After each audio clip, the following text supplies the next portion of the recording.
ಕಲಬುರಗಿ ನಗರದಲ್ಲಿ 9 ಜನ ಪಾಕಿಸ್ತಾನ ಪ್ರಜೆಗಳು ಇದ್ದಾರೆ ಅಂತ ತಮಗೆ ಹೇಳಿದ್ದೆ. ಅದರಲ್ಲಿ 2 ಜನ ಲಾಂಗ್ ಟರ್ಮ್ ವೀಸಾದಲ್ಲಿದ್ದರು ಮತ್ತು 7 ಜನ ವಿಸಿಟರ್ ವೀಸಾದಲ್ಲಿದ್ದರು. ಹಾಗಾಗಿ ಆ 2 ಜನರಿಗೆ ಎಕ್ಸಾಮ್ಷನ್ ಇತ್ತು ಅಂತ ಹೇಳಿತ್ತು. ಮತ್ತು ಏನು ವಿಸಿಟರ್ಸ್ ವೀಸಾದಲ್ಲಿದ್ದರು 7 ಜನ, ಅದರಲ್ಲಿ ಈಗಾಗಲೇ ಒಬ್ಬರು ವಿದೇಶಿ ಪ್ರಜೆ ಅಮೇರಿಕಾಕ್ಕೆ ಕಾನೂನು ಪ್ರಕಾರ ಅನುಮತಿಯನ್ನು ತೆಗೆದುಕೊಂಡು ಹೋಗಿದ್ದರು. ಉಳಿದ 6 ಜನರಲ್ಲಿ ಅವರು ಕೂಡ 15ರಿಂದ 20 ವರ್ಷ ಇಲ್ಲಿ ವಾಸ ಮಾಡ್ತಾ ಇದ್ದಾರೆ.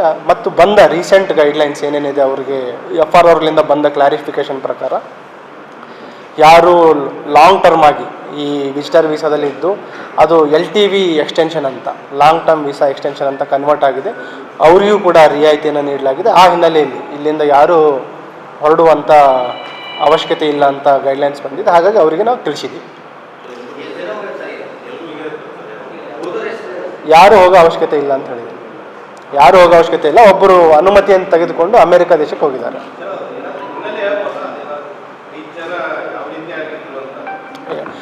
ಅದು ಅವರು ಇಂಡಿವಿಜುವಲ್ ಐಡೆಂಟಿಟಿ ಎಕ್ಸ್ಪೋಜರ್ ಆಗುತ್ತೆ. ದಯವಿಟ್ಟು ಈ ಮಾಧ್ಯಮದವರು ಎಲ್ಲರಿಗೂ ನಾನು ವಿನಂತಿ ಮಾಡ್ಕೊಳ್ಳೋದೇನಂತಂದರೆ, ಏನು ವಿದೇಶಿ ಪ್ರಜೆಗಳಿದ್ದಾರೆ ಅಥವಾ ಅವರ ವಾಸ ಮಾಡುವ ಮನೆಗಳಿದೆ, ಅದರ ಬಗ್ಗೆ ಯಾರೂ ತಾವು ಡೀಟೇಲ್ಸನ್ನು ಶೇರ್ ಮಾಡುವಂಥದ್ದು ಅಥವಾ ಅದನ್ನು ತೋರಿಸುವುದು ಮಾಡಬಾರ್ದಂತ ತಮ್ಮಲ್ಲಿ ಮನವಿ ಮಾಡ್ತಾ ಇದ್ದೀನಿ. Thank you.